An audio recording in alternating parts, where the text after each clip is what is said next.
Adam Sommers has been a tabloid newspaper editor at the New York Daily News for about 30 years, and he's on the line with us here. How are you today? I'm great. How you doing? I'm smashing, thank you.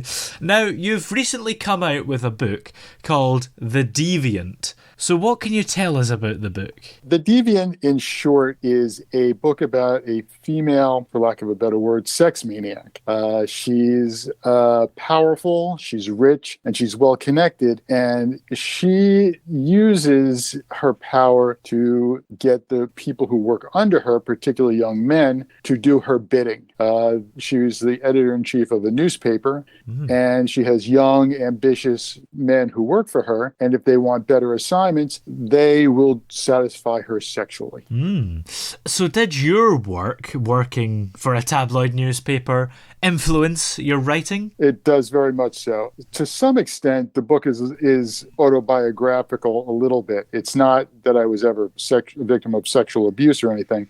But I did work as a reporter in a big city newspaper, and a lot of the book revolves around that. What happens at a newspaper, how stories are covered, sort of the dynamics in the newsroom. Yeah. So I rely a lot on my history for a lot of the structure of the book. Yeah, I guess you have that inside track that a lot of authors would really want if they were writing a book about the newspaper industry. Indeed. Well, they say write what you know, and Yeah. this is what I know. So this came very easily and naturally for me. Yeah. It began as a dare. The book my daughter, who's now 20-something, we were talking about the Harvey Weinstein sexual abuse scandal. Yeah. And she said, I wonder if you could write something that would sort of turn that on its head. Harvey Weinstein, as a lot of people may remember, was a producer and movie mogul in Hollywood, and he was accused and convicted of sexually abusing many young women who wanted to get ahead in the movie business. Yeah. So I said, I will give it a try.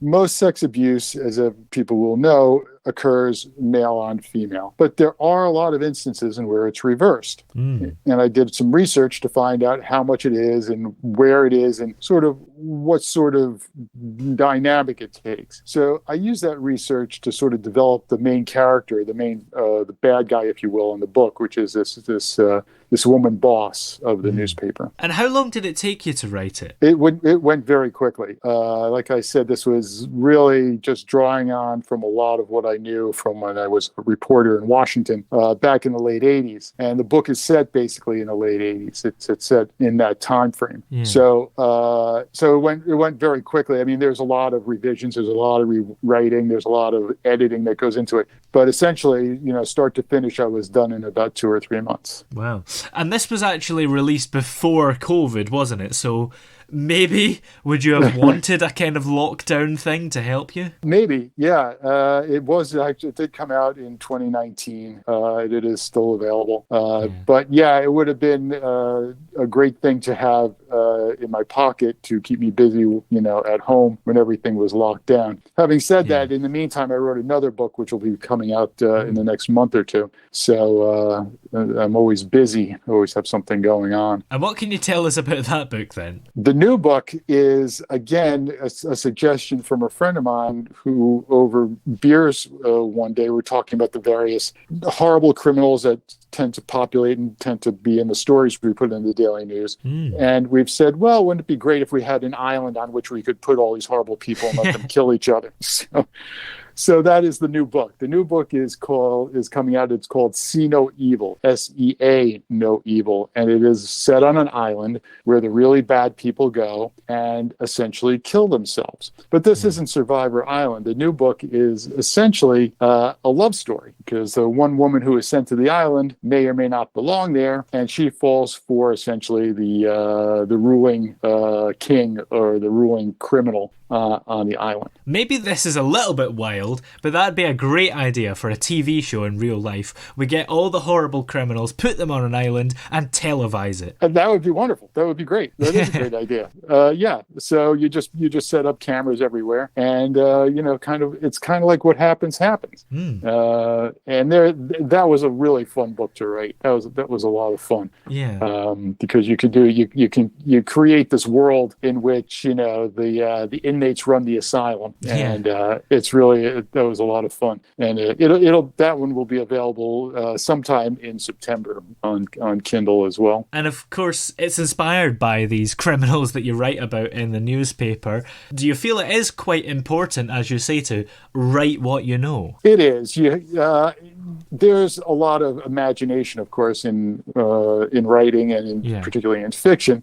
But if you don't have the sort of core nugget of what people do and how they act in situations, it's going to come off as sounding phony. It's going to come off as sounding ingenuine. If you write about what you know, if you sort of adapt your reality and almost fictionalize your reality, it'll be more authentic, it'll be more real, and it'll be much easier to write. And you won't feel like you're trying to put one over on the reader. You're saying this is basically how people are and how people act in these situations. How easy is it to transition from writing newspaper articles to writing books? I guess it's a different style, right? That's a really interesting question. A lot of times when you're writing a newspaper story, you have to be very technical and very specific. He lived 2 blocks away. His address was 10 Elm Street. He was 39 years old. He was 5 feet 10 inches tall. And if you throw all those sort of journalistic details into a narrative, into a novel, it becomes very, very dense and very, very heavy and very, very slow. The idea with writing a novel is you put in enough detail to make it seem realistic and to sort of create a reality without so much detail that you don't leave room for the reader to bring their imagination to it. In a newspaper story, it's like just the facts, man. Here's exactly what happened and how it happened. With a novel and any sort of narrative like that, you're sort of leaving room for the reader to create their own image of what's happening. Like if you were going to describe a protagonist, as a tall, dark, handsome Latino, let's say. You don't have to say his eyes were wide set, his nose was straight, his lips were full. You can just say, a little bit about it. He was tall, he had dark, wavy hair, and he was broad-shouldered. And the reader's imagination will fill in the rest, and you have to leave that room. Yeah. And how important do you feel journalism is today? Another really good question. Journalism today, at least the journalism that I knew when I was in journalism school 40 years ago, doesn't really exist anymore. When I was coming up in journalism, it was excruciatingly important to be objective. You present both sides fairly. You give both sides or all sides their say, and you leave it to the reader to make a decision how they feel about it, what they think about it. Nowadays, journalism has just been a pulpit from which people shriek their point of view, liberal, conservative, whatever. And that is a great failing of our modern society, is that we have not allowed objective journalism to prosper to our detriment. Right now, everybody's got their own axe to grind. Whoever has a website or whoever has a newspaper or a magazine or a blog is just shouting their point of view, their opinion. And the problem with that is that if you're shouting your opinion, let's say you're pro-Trump for argument's sake. If you're shouting pro-Trump and you're talking to pro-Trump people, it's like shouting in an echo chamber. What you shout out comes back at you. Yeah. And if you're shouting not at pro-Trump people, at anti-Trump people, then what you're shouting at is essentially a brick wall. It has no ears. It will not hear you. It never will hear you.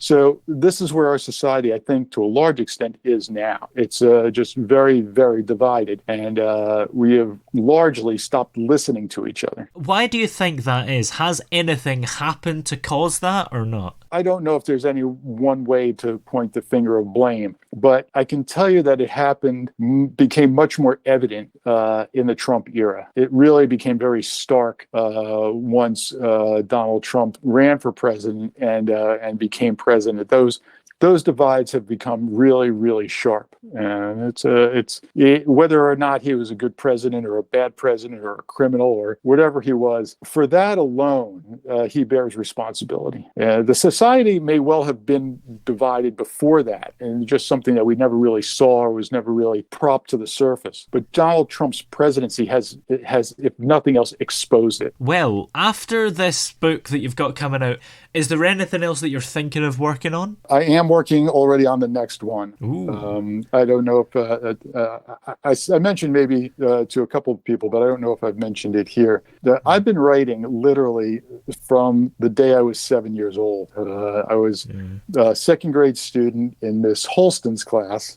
And we could get extra credit for writing stories and putting them in this little construction paper folder on the bulletin board. And that's basically all I wanted to do all day. So I would not do the other work. I would write these little stories and I would fill up this folder. And that is how I spent most of my second grade. And I've been writing ever since. So it's not a question of like, wow, I should write a book. It's like I'm always writing. The next book after this will be quite a departure for me. It'll be about life after death. It'll be a fictionalized account of what happens to you when you die.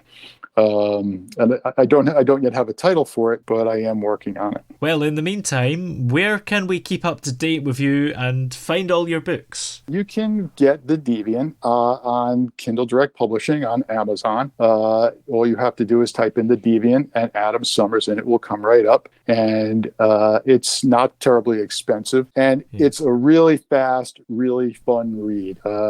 It takes itself not too seriously, although it is a serious subject, but it is a lot of fun. And you will get an idea not only about the sexual aspect of it, which is good and fun and titillating, but you'll also get a flavor of what it's like to be a big city newspaper reporter. It's exciting, it's fast-paced, it's gritty, and it's fun. Well, many thanks for joining us today. It's been great to have you on the show. Thank you so much. It's been great talking to you, and keep up the great work. I'll be listening.